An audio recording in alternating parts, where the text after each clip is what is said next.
Salut mes galactiques. Bon, comme vous le voyez, on est actuellement en train de faire le nouveau décor. Ça risque de prendre un peu de temps. Mais bon, c'est juste une petite vidéo pour vous montrer un petit peu à quoi ça risque de ressembler. Sûrement que je vais zoomer un peu, sûrement qu'il y aura des lumières et tout ça, il n'y a pas de problème. Voilà, c'est aussi pour vous habituer un petit peu à ma ganache, au cas où. Voilà, ça va aller assez vite. Et encore et toujours, hasta le final. Vamos Real. Je vous laisse avec l'avant-match.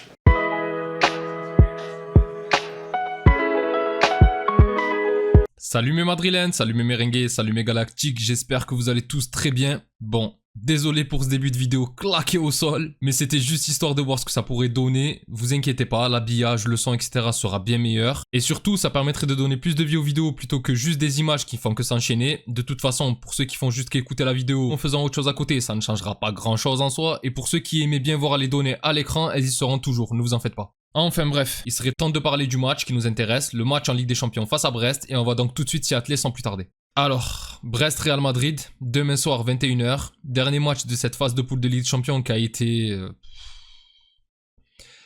J'ai envie de dire riche en émotions, mais c'est juste pour pas dire qu'on l'a très mal géré avec des matchs assez minables, mine de rien. Le match face à Stuttgart, la première mi-temps, c'est un miracle si on ne se fait pas mener, merci à Courtois. Face à Dortmund, un petit peu pareil avec un scénario incroyable. Mais on n'oublie pas qu'il y a eu une première période chaotique et qu'en deuxième Vinicius fait un match de dingue. Et les rencontres face à Lille, Milan, Liverpool, etc. je préfère ne pas en parler. Et là, malgré tout, demain, si on arrache la victoire face à Brest, on a une infime chance. Et quand je dis infime chance, c'est presque généreux même d'être possiblement dans le top 8 parce qu'on n'a pas notre destin en main et moi je vous avoue que j'y crois pas. Et au final, ta rencontre de demain face à Brest est juste là pour savoir où tu seras classé et face à qui pour les 16e. Alors que quand tu es le Real Madrid, normalement tu te dois d'être dans le top 8. Là, c'est pas digne d'un club de ton standing. Et déjà qu'on a un calendrier chargé, bah tu te rajoutes 2 matchs en plus dans ce mois de février où tu aurais pu être tranquille et préparer les 8e en recevant au retour en plus. Enfin bref, de toute façon, ça ne change pas grand chose de dire ça. Là, il faut surtout penser à battre cette équipe de Brest demain et si possible éviter un gros tirage au sort puisque je m'emporte, mais le Real n'est pas le seul gros club à avoir raté sa phase de poule dans cette nouvelle version de Ligue des Champions.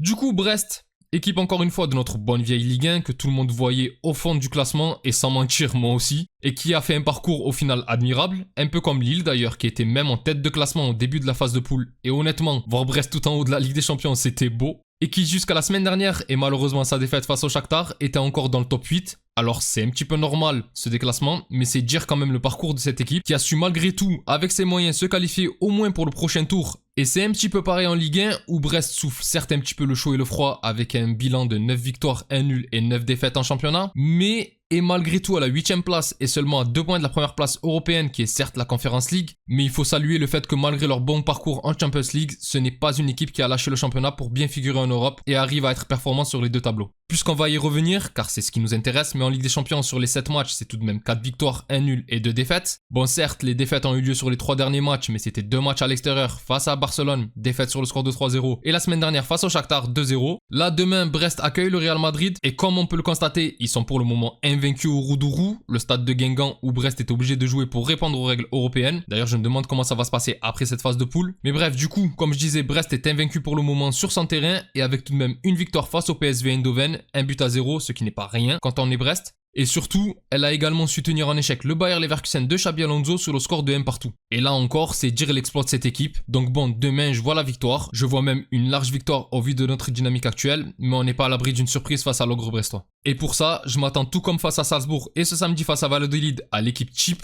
avec bien entendu l'absence de Vinicius Junior qui devrait être de retour dès ce week-end face à l'Espagnol Barcelone. Et bon, on devrait partir avec Courtois dans les buts.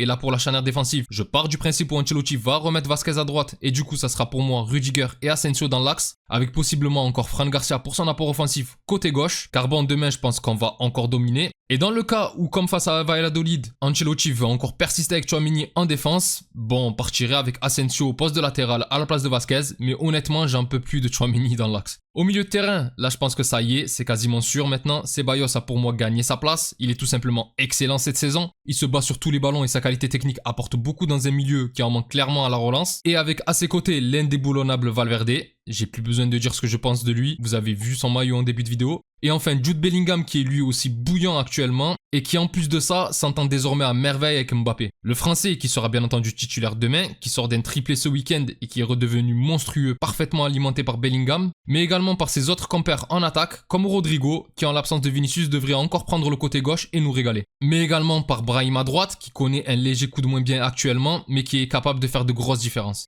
Pour la partie prono, bon j'imagine et j'espère une victoire du Real Madrid, on ne va pas tourner autour du pot, même si la chance d'atteindre le top 8 reste très mince et que le destin n'est pas du tout entre nos mains, demain il faut gagner. Et largement aussi pour soigner le goal average au cas où, et pour ça j'imagine bien une victoire avec au moins 3 buts d'écart, 3-0, 4-1, peu importe, même si ça risque de ne pas être facile. Et pour les buteurs, bien entendu, Mbappé avec pourquoi pas même un doublé s'il continue à être redoutable, Rodrigo aussi, qui est clairement monsieur Ligue des Champions, et d'ailleurs il ne faut pas oublier, mais c'est lui qui a donné le rythme face à Salzbourg dans un début de match où on n'était pas au top. Et puis pourquoi pas aussi Bellingham qui n'a plus marqué depuis un petit moment, même si ce n'est pas forcément ce qu'on lui demande, mais malgré tout on connaît la qualité de l'anglais. Enfin bref mes galactiques, c'est tout pour moi concernant cet avant-match. Donnez-moi votre pronostic dans les commentaires. Si la vidéo vous a plu, n'hésitez pas à liker et à vous abonner, c'est un soutien important pour la chaîne et je remercie toutes les personnes qui prennent le temps de le faire. Vous êtes les meilleurs. Pour les autres, je vous donne rendez-vous après le match et j'espère la victoire face à Brest. D'ici là, je vous souhaite une excellente journée ou soirée selon l'heure à laquelle vous regardez cette vidéo. Prenez tous soin de vous et encore et toujours, hasta le final, vamos Real. Salut.